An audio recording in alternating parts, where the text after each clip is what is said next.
जैसा कि हम आपसे बात कर रहे थे इल्यूमिनेशन के बारे में, 2 लेक्चर में हमने देखा कि लॉ ऑफ इल्यूमिनेशन क्या है, उससे रिलेटेड कुछ डिफिनीशन देखा।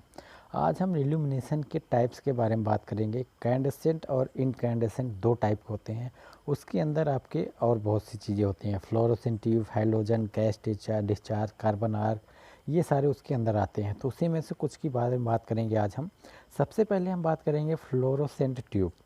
ये फ्लोरोसेंट ट्यूब क्या होती है, कैसे वर्क करती है। When the fluorescent tube is switched on, ये आपकी फिगर दिख रहा है आपको, ये आपका फ्लोरोसेंट ट्यूब है। तो एक बार मैं आपकी वर्किंग पढ़ देता हूँ। When the fluorescent tube is switch on, almost full supply voltage is applied to the starter.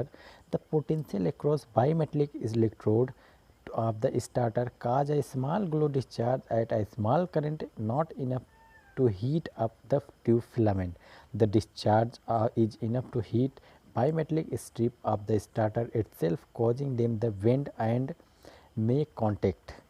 As a result, the large current flow through the electrode, their temperature being raised to incandescence, and the gas is the immediately neighborhood inside the tube gets ionized. And the same time, when the contact of the starter are closed, potential difference across the reduce to zero.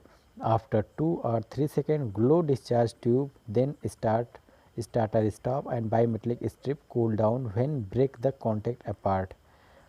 तो बाकी आप देख लीजिएगा। अब मैं इसकी working आपको हिंदी में समझा दे रहा हूँ। तो क्या कह रहा है इसमें, वर्किंग में कह रहा है जब हम इसको सप्लाई देंगे, ये हमारा स्टार्टर है, ये हमारी लाइन है, ठीक, ये यहाँ से कांटेक्ट होगा जो दिख नहीं रहा है, हमारी लाइन है, हमने सप्लाई दिया। जब हम इसमें सप्लाई देंगे तो वो हमारे स्टार्टर पे जाएगा।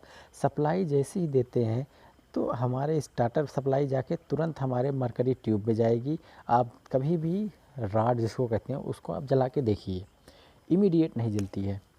अगर इलेक्ट्रॉनिक है तब तो वो तुरंत जल जाएगी, वो भी धीरे धीरे ग्लो करेगी, इमीडिएटली अपने फुल पोजीशन पे नहीं आती, वो धीरे धीरे ग्लो करती है इलेक्ट्रॉनिक्स ट्यूबलाइट।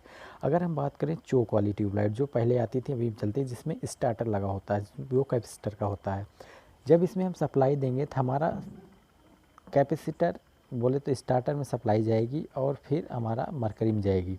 सबसे पहले जब स्टार्टर हमारा पूरी तरह से ऑन नहीं है उस समय इसमें सप्लाई आएगी, एक करंट प्रोड्यूस होगी इसके और इसके बीच में, लेकिन वो करंट बहुत लो मात्रा में होगी, जिसकी वजह से यहाँ पोटेंशियल एनर्जी होगी और वो हीटअप नहीं प्रोड्यूस कर पाएगी। जैसे ही हमारे स्टार्टर अपने ओरिजिनल पोजीशन पे आएगा, इसकी जो स्ट्रिप है, बहुत ज़्यादा ये हो गया, इसकी स्ट्रिप एक दूसरे के साथ मिलेगी। स्ट्रिप मिलते ही ये बेंड हो जाएगी, क्यों, क्योंकि ये हीट होके बेंड होती है इस तरह से। जैसे ही ये बेंड होगी दोनों शॉर्ट होंगे और उस समय मोर करंट यहाँ पे जाएगा।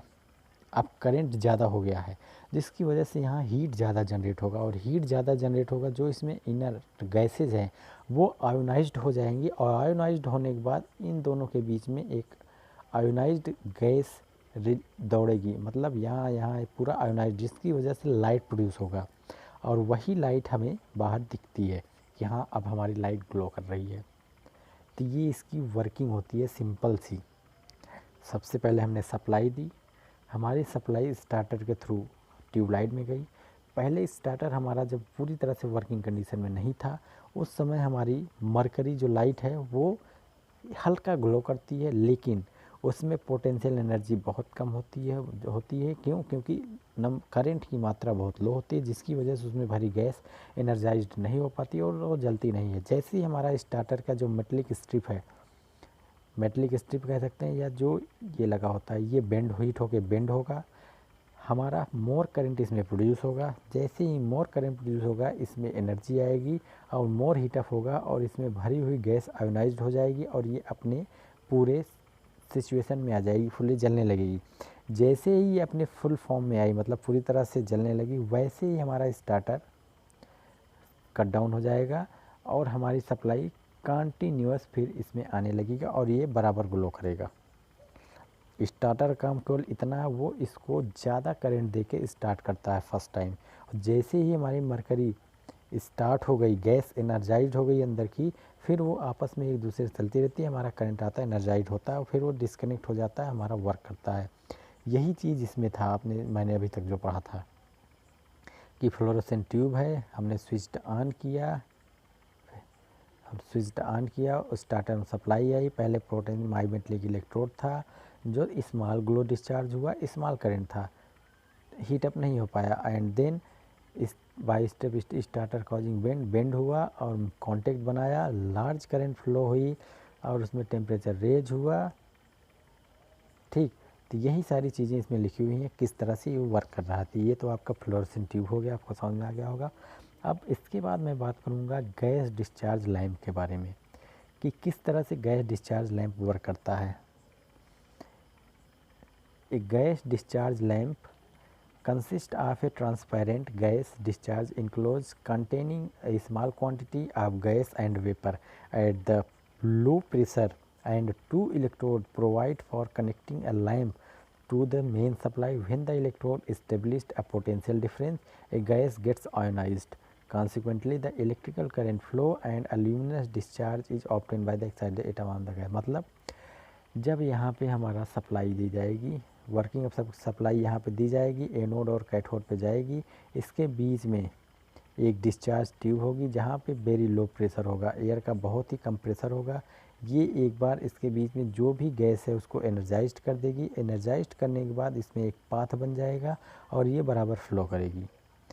जो वर्किंग आपकी इसकी थी, इसकी फ्लोरोसेंट ट्यूब की, इसमें स्टार्टर लगा हुआ था, ये विदाउट स्टार्टर है, इसमें एनोड और कैथोड के नोड लगे हैं और इसके बीच में जो डिस्चार्ज ट्यूब है यहाँ डिस्चार्ज होगा, यहाँ पे आएगा अपने आप बंद करने लगेगा। तो ये गैस डिस्चार्ज लैंप होती है।